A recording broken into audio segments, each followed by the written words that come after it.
বাংলাদেশ কোন পথে আপনারা তো ভালো হবে না জানেন তো, আমাদের তো বলার প্রয়োজন নাই। বাংলাদেশ কি অবস্থায় আছে?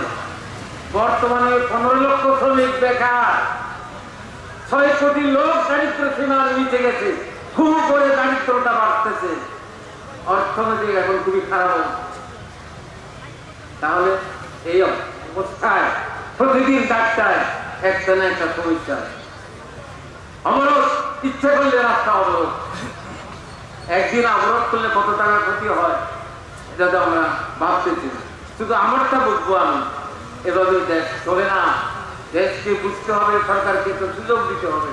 আর সরকারও কি হয়েছে, জুলাই সনদ, জুলাইয়ের গণ অভ্যুত্থানের মধ্য দিয়ে জুলাইয়ের যে আশা আকাঙ্ক্ষা ছিল যে এখানে বৈষম্য থাকবে না, এখানে বৈষম্য বিরোধী চেতনা, গণতন্ত্র, সমানাধিকার, অনিয়ম ও দুর্নীতির বিলোপ, ন্যায় বিচার ও জনগণের শাসন প্রতিষ্ঠা সহ ইতিবাচক সংস্কারের মধ্য দিয়ে নতুন রাষ্ট্র ব্যবস্থা বিনির্মাণের অঙ্গীকারের কথা ছিল কোনখানে?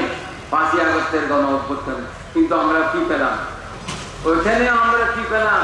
দুর্নীতি কমেছে, আসলে দুর্নীতি আরো বেড়েছে। আইন শৃঙ্খলা কি আছে? আইন শৃঙ্খলা তো তেমন ভালো নাই, কারণ পুলিশ ভাইদের তো মাজা ভেঙে দিয়েছে, ওনারা তো মনোবল হারিয়ে এখনো ঠিকভাবে দাঁড়াতে পারেন নাই। তারপরে এখানে কি সব দাবি দাবি আসামিরা জেল থেকে পালিয়ে গেছে, ওরা কোথায় আছে? ওরা কোথায় আছে? দিন দুপুরে রাহাজানি হয় ঢাকা শহরে, চট্টগ্রাম শহরে, কেন হয় এই অরাজকতা? কার কথা কে শুনে এখানে দেশে? আইন নাই, শৃঙ্খলা নাই, এমন তোর একটা বাস্তবতা। তো এই সুযোগে আমাদের নাগরিকদের কি করা উচিত এটা তো ভাবা উচিত। পার্বত্য চট্টগ্রাম শান্ত রাখা উচিত। ভারত কি বলে না বলে, তাদের মিডিয়া কি বলে না বলে, সেটা তো না। আমাদের এখানে যারা মুরব্বী আছেন, অবসরপ্রাপ্ত জ্যেষ্ঠ অনেক বড় বড় অফিসার, ওনারা আমি নিজের খানে শুনেছি, যেখানে আমরা এটাকে ঘা একটু শুকাইতে দিব, গাটা আরো আরো বাড়াইতে, কি বলে জানেন? আমরা নাকি ভালো ভালো অস্ত্রগুলো জমা দিই না। আমি আরো এই মাঠে বলেছি, আজকেও বলেছি, আমি সেই প্রক্রিয়ায় সরাসরি জড়িত ছিলাম। এই সাথে বলছি, একটা বুলেট, একটা অস্ত্র আমরা রেখে আসি নাই বন্ধুরা। আজকে যে চুক্তি পক্ষের সমর্থিত অস্ত্রধারীরা গদিয়ে উঠেছে, এই দায়ভার পার্বত্য চট্টগ্রাম জনসংহতি সমিতির নয়, এটা সরকার দায়ী। সরকার দায়ী না হলে, যখনই ওরা আমাদের কাছে ছিল, বাড়িঘর থেকে দৌড়ানো হচ্ছে, মারধর করতেছে, ওরা আমাদের কাছে দৌড়ে এসে আমাদের নিরাপত্তা চাইছিল। আমরা সরকারকে বলছিলাম, প্রশাসনকে বলেছিলাম, কিন্তু ওনারা কিছুই করেন না। তাহলে এখন কি হলো? 10ই ফেব্রুয়ারি 1998 খাগড়াছড়ি ময়দানে স্টেডিয়াম মাঠে অস্ত্র জমাদানির সময় যখনই বক্তব্য শেষ হয়ে গেল, কালো পতাকা দিয়ে বলতেছে ওখানে, এই কালো চুক্তি মানি না, মানব না। ওখানে গিয়েছিল রাষ্ট্রের প্রধানমন্ত্রী থেকে মন্ত্রী পরিষদ বর্গ, কূটনীতিক বৃন্দ অনেকেই ছিলেন। তাদের কি করা হলো? কোনো কিছু করা হয়েছে? তাহলে কি বুঝে যায়? আশ্রয় প্রশ্রয়। সাপ দিয়ে আর খেলবেন না। সাপ দিয়ে খেললে কি করতে হয়? সবল মারবে। আজকে আয়ত্তের বাইরে যাচ্ছে ওরা। তাহলে কে দায়ী এখানে? তাদের দমন করার দায়িত্ব, নিষিদ্ধ করার দায়িত্ব, নিষ্ক্রিয় করার দায়িত্ব আপনাদের। তা না হলে পার্বত্য অঞ্চল আরো অশান্ত হবে, আরো গোলযোগ মুক্ত হবে না। তাই আজকে আপনাদের আমাদের আজকে বুঝতে হবে যে এই বিষয়গুলো ষড়যন্ত্র হচ্ছে, এই বিষয়গুলো পার্বত্য চুক্তির নস্যাতের জন্য, বাতিলের জন্য ব্যবস্থা হচ্ছে। পার্বত্য চুক্তি বাতিল মানে ওরা বুঝে, যারা দাবি করে তারা কি বুঝে? পার্বত্য চুক্তি বাতিল হলে অর্থ কি? অর্থ হলো সেই 97 সালে ফিরে যাওয়া। আপনারা কি বলেন? আমাদেরকে আবার সেখানে ফিরে যেতে বলেন নাকি? যদি নাই বলেন তাহলে আসুন শান্তিপূর্ণভাবে আলাপ আলোচনা করেন, আপত্তি তো নাই আমাদের। কথা বলেন, অসুবিধা কি?